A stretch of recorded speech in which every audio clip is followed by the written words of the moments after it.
Hi, today we will be discussing IVF process step by step. So when we talk about IVF process, it has some different steps which everyone needs to understand. Hi, my name is Dr. Wasim Andrabi and my job is to make couples understand how IVF works. So today we will be discussing how step by step IVF is done and what you need to understand during an IVF journey. So when we talk about the IVF, the first and the most important thing is that if you have been married for a year and there is no conception, you should go and visit any fertility doctor or your local gynecologist. And if it continues that there is no conceivance or there is no pregnancy after 2 years, then you should visit a fertility specialist. It's very important to differentiate between a gynecologist and a fertility specialist. So when you go to visit a fertility specialist, first thing is that we do then pre-checkup, where we try to find out where the problem lies. And the most important part in that is that we check the AMH, which kind of gives an idea what is your ovarian reserve. Then the second step is that at the same time we do an ultrasound to check how many follicles are there. Then simultaneously we check the male partner as well, where we do a basic simple test which is called a semen analysis test, where we check the sperm concentration, motility, morphology and the progressive motility. So if everything is all right, then we can give some time, more time, and try to have a natural conception or a timed intercourse. But it also depends upon what is your age, because age plays a very important role when we talk about IVF. So once we have undergone the IVF checkup, pre-IVF checkup, and your age is under, let's say, 35 years and you have time, you are not in a hurry, then what we try to do is try to give them the timed intercourse, which I already told, or the minimal stimulation drugs is more kind of a natural, and then we try to wait for some time. If it does not result in any success, then the next step is an IUI, which is basically a very simple process where you will take maybe 2 or 3 injections or hormonal injections to kind of grow that egg. And once this egg grows, and the same time we take the husband's sperm or the partner's sperm, we wash it and then transfer the same sperm back into the wife.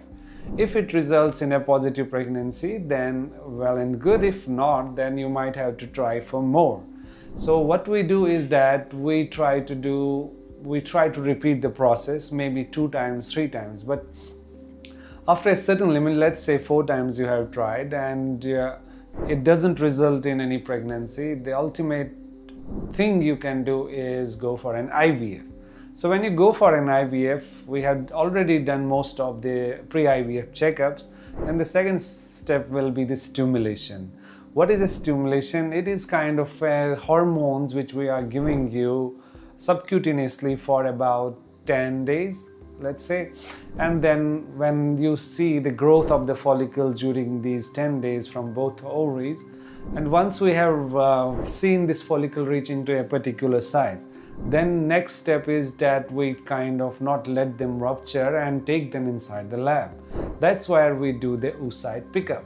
Once we have done this oocyte pickup, the next thing is that we kind of give these eggs in a follicular fluid to the lab. The IVF lab is now the most important part in your IVF journey. So what happens inside the IVF lab is that they kind of isolate these eggs, and once they isolate these eggs, they kind of mature it and give them certain conditions where everything remains very good. I mean, controlled environment, good air quality, and whether you have to maintain the pH or whether you have to give the exact nutrition what an egg needs. So after these eggs are being harvested or they are being kept in a certain temperature, we have machines such as incubators. We keep them inside the incubator. Once we have taken these eggs into the incubator, the next step we do is that we wash the sperm of the husband. Once the sperm is washed, the third thing will be the insemination process. Insemination process kind of is like meeting the egg and the sperm. So once we have sperm ready and we have eggs from one side, The next step will be we have to do the insemination. Insemination is of two types. The first one will be more like a natural, which is called as conventional IVF, where we put thousands of highly progressive motile sperms and put them besides the egg and try to help. They try to help them to have natural conception. It is like the sperm automatically is selected by nature.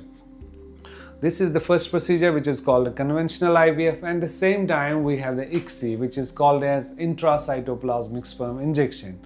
What we do in intracytoplasmic sperm injection is we select a morphologically normal progressive motile, we take it inside a needle, which is called an injecting needle, and hold the egg from the other side and then try to kind of inject the sperm inside the egg.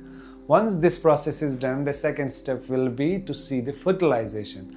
So what we do is that the next day we keep them in these conditions in the incubators, and the next day we see the fertilization. After the fertilization check is done, we inform the patients that, let's say we have X number of eggs and X number of zygotes now. That means they have fertilized. And then we wait for day 3 and check on day 3 what is the grade of the embryos. If majority of the embryos are grade A or grade B, then we kind of try to take them to day 5. It also depends upon what is the number of the embryos. When we take them on the day 5, then we have blastocyst, then also we grade them, and then we update the patient that we have this number of blastocyst, and we also grade them, and we send an embryo report, and simultaneously we have this process whether we can freeze them or whether we can do a fresh transfer.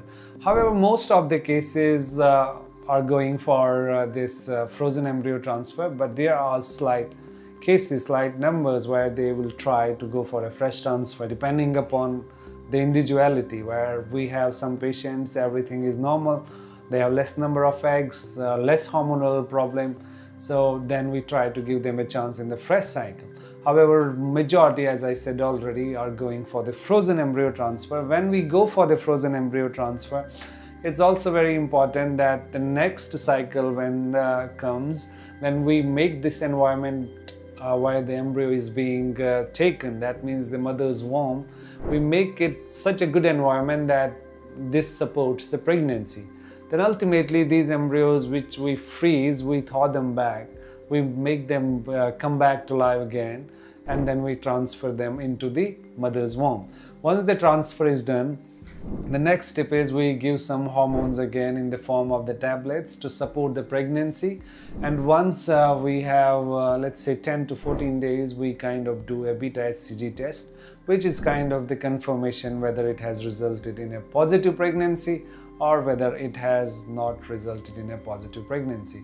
However, if there are failed cases, then we try to do the pre-genetic testing as well, which is kind of to check which embryo is genetically normal. So if you have any previous failures, and then we do not want to do the same thing again and again. We just wanted to change a little bit different. And in this cycle, let's say if someone has undergone 2 cycles, then the next cycle we have to do something different, and that difference will be to check genetically the genetic makeup of these embryos, if they are normal or not. If they are normal, then we first give the preference to the normal ones.